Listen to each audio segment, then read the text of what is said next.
2014 में एक दिहाड़ी मजदूर एक दिन की अपनी दिहाड़ी से 3 केजी अरहर की दाल खरीद सकता था सर आज वही दिहाड़ी मजदूर वर्ष 2024 में एक दिन की दिहाड़ी से 1.5 केजी अरहर दाल खरीद पा रहा है। यानी कि महंगाई भी बढ़ रही है और उसकी आमदनी भी घट रही है। 3 महत्वपूर्ण कारण है। पहला कारण इकोनॉमी, दूसरा कारण इकोनॉमी और तीसरा कारण भी इकोनॉमी। मैं इकोनॉमी की बात कर रहा हूं, चुनावों की बात नहीं कर रहा सर। 10 रुपए कमाते हैं, उसमें से 3 साढ़े 3 रुपए आप इनकम टैक्स के माध्यम से दे देते हैं, 2 रुपए 2.5 रुपए जीएसटी आपका चूस लेता है, 1.5-2 रुपए आपका कैपिटल गेन टैक्स लगता है, सेस सरचार्जेस 1-1.5 रुपए के लग जाते हैं। तो मात्र 10 रुपए में से 7-8 रुपए तो सरकार के खजाने में चला जाता है। तो आम इंसान को मिलता क्या है, आम आदमी को मिलता क्या है?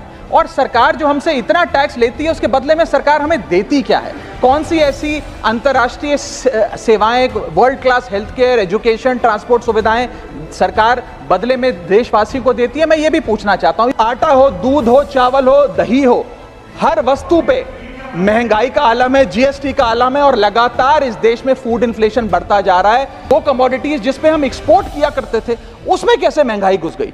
और अगर वो कमोडिटीज भी महंगी हो गई हैं तो उसका फायदा किसान को क्यों नहीं मिलता? वो सारा पैसा जा कहां रहा है? ये एक बड़ा महत्वपूर्ण सवाल है।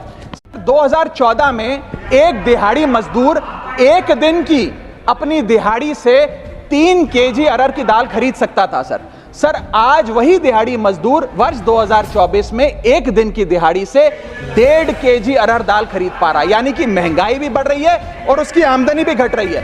3 महत्वपूर्ण कारण है।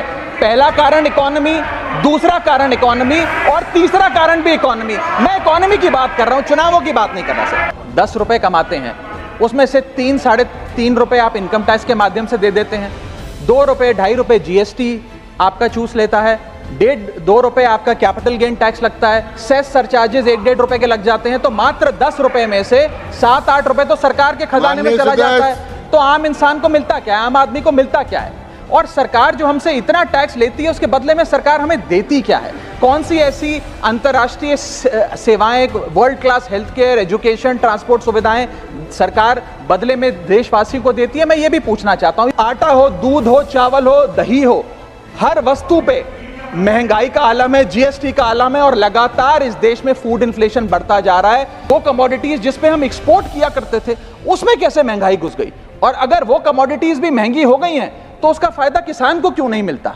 वो सारा पैसा जा कहां रहा है? ये एक बड़ा महत्वपूर्ण सवाल है।